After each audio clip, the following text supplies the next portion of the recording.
Pamela Anderson ditches iconic blonde hair for dramatic new look. Pamela Anderson, the Baywatch star known for her sun-kissed blonde locks, has unveiled a bold new look.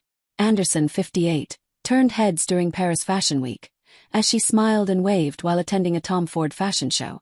She showed off her freshly dyed copper-red hair, marking a dramatic departure from her signature style. She wore a chic, strapless black dress with a bow detail at the neckline, paired with a matching black blazer draped over her shoulders. She accessorized with oversized black sunglasses. Her new copper-red hair was styled in a slicked-back look. Anderson also stunned in new photos for Vogue, flaunting her new look as she wore a silky ivory gown that draped over her figure.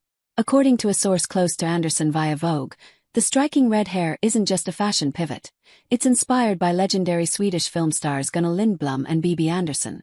The source said Anderson brought those cinematic references straight to celebrity hairstylist John Nollet in Paris, who executed the fiery transformation.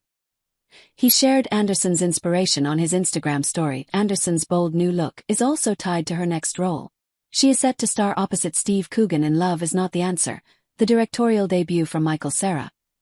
The transformation comes as Anderson continues to redefine herself beyond the wild animal between the sheets label often imposed on her in Hollywood. She previously reflected in a podcast appearance on the pervasive sex symbol status that has long followed her and said, "Women aren't just wild animals between the sheets." Anderson has mostly ditched her glam altogether. The Naked Gun actress has made waves by going makeup-free at major Hollywood events.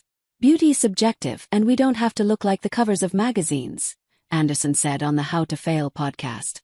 "We don't have to do the industry standard." Her decision to show up barefaced hasn't exactly been met with applause from everyone. "Everyone was horrified when I decided I didn't need a glam team for certain events," she admitted. "You know, I'd rather go look at architecture at a museum when I was in Paris. I thought, who's looking at me? Is anyone really going to fall over backwards if I'm not wearing makeup?" She continued on the pressure women face in the spotlight, saying, "Why am I sitting in a makeup chair for 3 hours when I'm not trying to be the prettiest girl in the room?" Anderson rose to fame as lifeguard CJ Parker on the hit show Baywatch.